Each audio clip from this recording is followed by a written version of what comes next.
Welcome back to The Source. If you've just joined us, I'm Nat. And I'm Jack, and coming up still, we've got loads. Nat wants to give you some devotion. I do. Stay tuned for that, but first of all, we're heading to Easton through the eyes of local filmmaker Simon Weintraub. I moved to Easton 3 years ago. I was thinking about what I was missing, what I wanted. We've got a lot in this area and I love it, but there was still bits, still things I couldn't quite get without having to travel a bit further.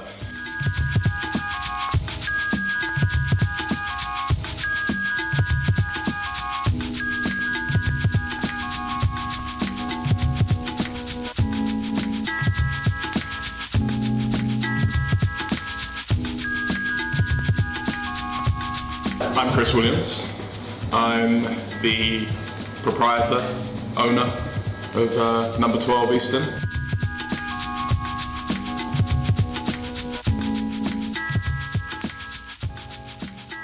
First thing is making that decision that you want to do this. And once I had decided that, I felt like I could imagine myself as a shopkeeper, and I am now a shopkeeper, which is a far cry from my old job and what I was doing before in London. And I'm proud to be a shopkeeper. For years I've been thinking, I'm going to open up my own food place, it's going to happen, I'm going to open a deli, and various friends had suggested it to me. I've been commuting to London, and one day on the train down to London, I thought, this is it, I'm going to do it. And here we are. When I was setting this place up, a lot of people were saying to me, you've got to have cheap things, you've got to have cheap things. And for me, it's not about cheapness, it's about value for money. And I think that that's what Easton wanted and needed. And I think that I'm on the way to providing that. For me, Easton is the place that makes Bristol feel like a city. It's the place where there are people who look like me, look like my wife, and look like my children. And that's a place that I wanted to be. There's an absolute unique sense of community here that you don't have in many places. And it's a place where people are realising where things are happening. It's creative, there's children, there's so much happening here. I truly love it. That's not to say it's perfect. Everywhere has its problems, Easton included. But I'd rather work with it and grow with Easton and be part of Easton. I don't feel like I'm doing Easton a favour. Easton is looking after me and I'm trying to look after it. And that's beautiful.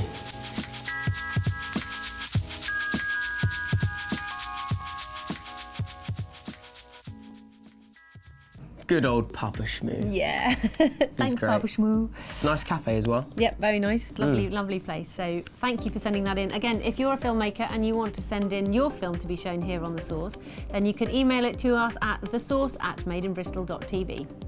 So now, MC, Devotion, Yes. talk to me. Yeah, Mikee, M-I-K-E-E, was a huge hit back in the 90s, and this week they have got their remix coming out, the first remix in 23 years. Wow. Yeah, let's take a look. Let's definitely take a look.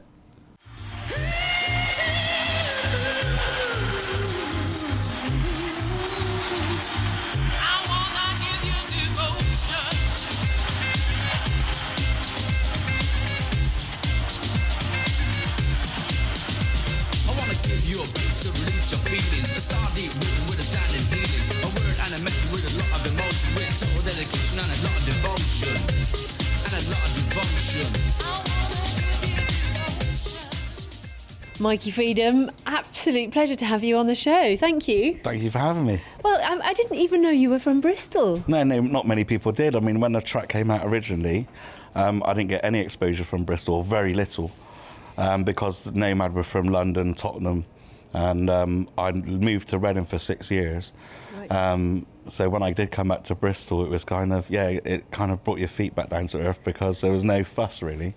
It's interesting because there was quite a big scene in Bristol in the music scene in the 90s. Was it more because it was a house song that it wasn't, or a dance song that it didn't get so much attention I'm not sure because, I mean, I was part of that whole DJ scene before Massive Attack when they were Wild Bunch and that whole Bristol kind of thing. It was just, I don't know, because I wasn't part of a clique, I guess, I was on my own and travelling around, they just didn't realise it was myself on the track. That until I come back to Bristol, maybe a year later, then I started getting a little bit of attention from media. But yeah. But this time round, hopefully, there was a lot of things that went on back then. But this time round, I'm trying to close a chapter on sort of like the past of it and be able to move on from this, hopefully. Well, let's talk about the track. I mean, it was massive, wasn't it? And even my 11-year-old son knows the song. Wow.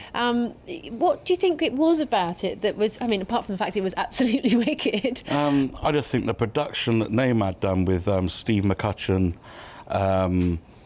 it's like a good story. It had every element of different styles of music within it.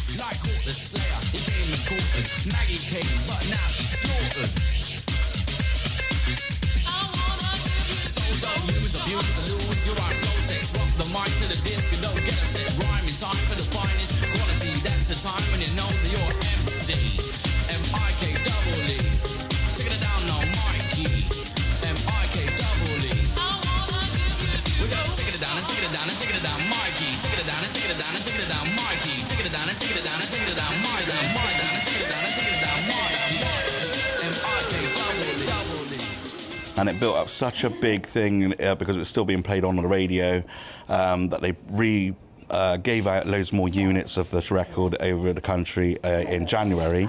And we were on a 4-week promotional promoting it, and within the first week it went straight to number 14. So then we were rushed back from our 4-week tour. We were in Scotland at the time. Rushed back to go and start the video in a warehouse in Holsden for 28 hours. And I just remember I was 8.5 stone, physically and mentally tired and knackered. And yeah, it was just all rush. Amazing experience. And you even ended up on Top of the Pops.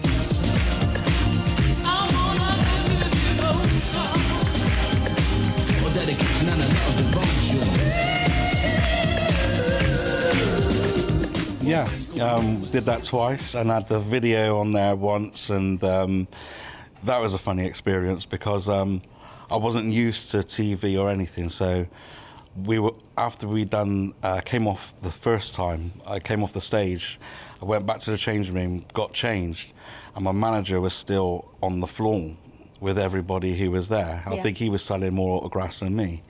So I went out to get him, and then I had all the people upstairs, all the production people were shouting at me, telling me, "You can't do that. No artist comes out into the main room." But yeah, so you ruined the mystique. I kind of ruined the mystique, yeah.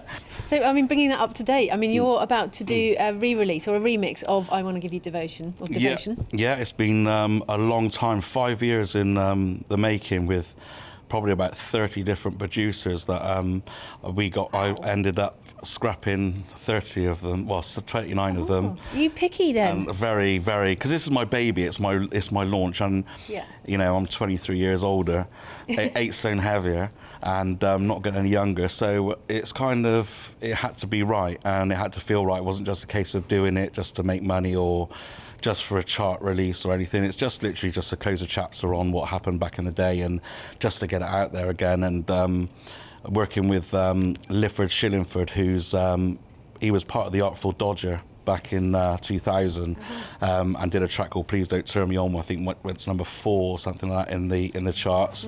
He's got an amazing vocal. And Circle of Funk, who are producers who are from Bristol originally, moved to London in '91, who's done a brilliant remix. I was so happy with it that it's the first time out of all these producers that I've said, yes, we're definitely going with it. So it's this Friday, it's happening? Yes, Friday 28th at T3 in Old Market in Bristol. Tickets are available from only one place, and that's Bristol Ticket Shop, or they can go to www.grewstreet.co.uk, which is our website, and all the information's on there.